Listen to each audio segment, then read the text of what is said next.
Luena et Leila se disputent, Leila lui dit qu'elle montrera à tout le monde qui est Luena da Silva. Luena lui demande à Norberto. Tout le monde attend les nouvelles de Francesca, Mara leur annonce que Francesca n'a pas été violée, juste sa copine. Francesca rend visite à Léonore, elle lui dit qu'elle sait ce que c'est, puisqu'elle a été elle-même aussi violée dans le passé. Elle lui demande d'être forte et d'essayer de se souvenir de la personne qui l'a faite. Léonore de met à penser à la soirée, elle dit à Francesca elle sait qui c'est le jeune qui avait un arbre tatoué au bras. Laura l'inspectrice essaie de poser les questions à Léonore, sa grand-mère la met à la porte, elle lui dit que sa fille n'est pas en état de parler. Léonore lui dit qu'elle ne se souvient de rien. Enrique se rend dans la chambre de Bianca, il dit à Chico qu'il a dit à Rui que c'est sa fille, Enrique lui demande de le confirmer, Chico lui dit que non il plaisantait, Enrique lui demande de partir, il dit à Mara que personne ne le laisse rentrer.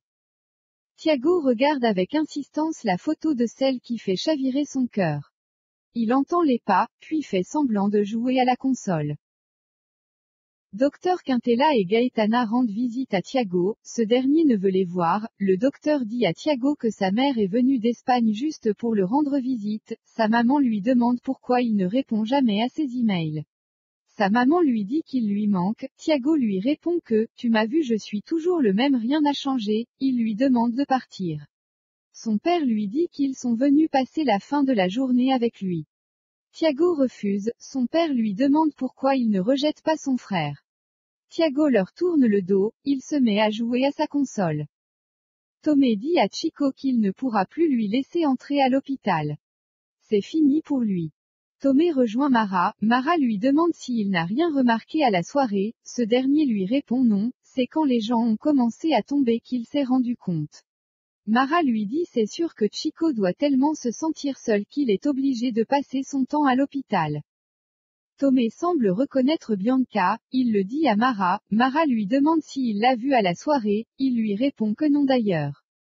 Tomé se rappelle de la photo que son frère l'avait montrée, son frère lui disait qu'il avait rencontré la jeune fille sur internet, cette dernière était même prête à se marier, chose qui est rare. Tomé envoie un message. Alex demande à son père pourquoi il se dispute toujours avec sa maman, il lui demande si c'est lui la raison de leur dispute, ce dernier lui dit non, que c'est normal qu'un couple se dispute. Sa maman rentre dans la salle, le monsieur demande à sa femme pourquoi elle est triste, il lui dit qu'elle a l'air d'une personne qui a beaucoup pleuré. Il lui demande si elle était licenciée, si son employeur a appris pour Alex, elle lui répond qu'il n'y a rien ça fait longtemps qu'elle travaille dans la boîte. Cabé demande à ce qu'on lui remette en forme, Mito lui dit qu'elle est là pour ça, elle enlève sa blouse puis saute sur lui.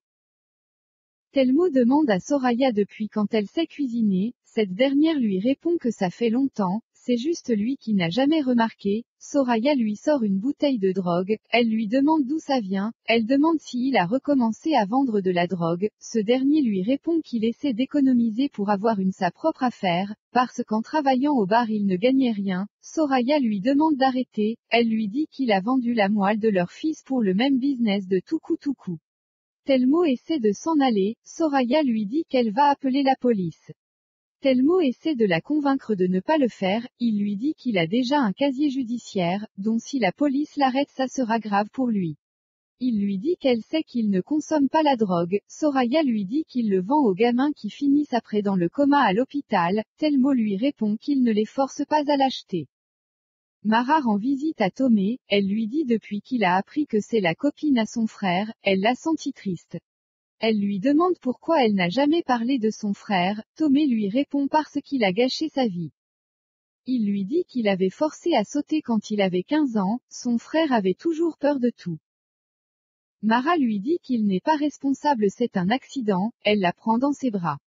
Mara dit à Tomé de dire à son frère que sa petite amie est dans le coma, ce dernier lui dit comment pourrait-il annoncer ça à son frère, Mara lui demande de le faire avant que quelqu'un d'autre ne le fasse. Luena dit à Bino que Leila lui a fait des menaces, elle lui a dit qu'elle montrera son vrai visage à tout le monde. Bino lui demande de dire à Norberto qu'il y a 7 ans de cela elle avait mis Leila à la porte pour protéger les intérêts de Junior. Luena lui demande s'il croit que Norberto va croire en elle. Luena reçoit un message de Norberto disant de le retrouver à la marina, elle le dit à Bino puis s'en va. Ramiro discute avec Bino sur le retour de Xavier, Norberto appelle Bino, il lui demande s'il sait où se trouve Luena, Bino trouve ça bizarre, il dit à Ramiro qu'ils doivent suivre Luena. Luena est attendue par Leila, cette dernière l'accuse toujours de tout ce qui lui est arrivé, elle essaie d'attraper Luena puis elle tombe dans l'eau, elle crie à l'aide, Ramiro se jette à l'eau pour la sauver, Norberto demande à Luena ce qui s'est passé, cette dernière lui dit qu'elle n'est pas responsable. Ramiro dit à Bino qu'il a vu Luena la pousser, Bino lui dit que non c'est Leila qui a tout manigancé pour causer du tort à Luena. Leila demande à Norberto si Luena a été arrêtée, elle l'accuse d'avoir tué Bill son petit ami, elle lui dit encore que Luena veut qu'elle parte de la maison, elle demande à Norberto de croire en elle. Luena pense à sa conversation avec son frère, quand elle lui disait qu'elle ne laissera personne détruire ce qu'elle a réussi à avoir. La grand-mère de Léonore dit à sa petite-fille que c'est très bien qu'elle n'ait rien dit, ça évitera les scandales dans la presse. Elle lui demande pourquoi elle l'a menti, elle l'attrape par le bras. Clara, Bruno et Santiago entrent dans la salle, elle crie sur eux, elle demande si c'est eux qui l'a emmenée à cette fête. Santiago, Bruno et Clara disent ne pas la connaître. Léonore lui répond que c'est elle, la seule responsable.